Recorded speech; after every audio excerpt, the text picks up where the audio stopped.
त्रिदलं त्रिगुणाकारं त्रिनेत्रं च त्रियायुधं त्रिजन्म पापसंहारम्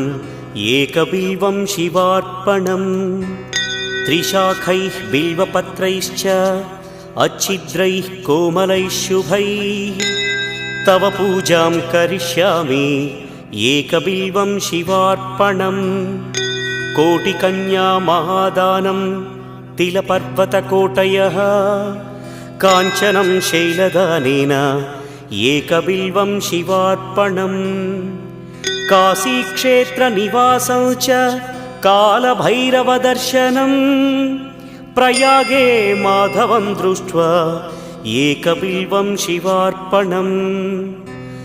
इन्दुवारे व्रतं स्थित्वा निराहारो महेश्वर नक्तं हौष्यामि देवेश एकबिल्वं शिव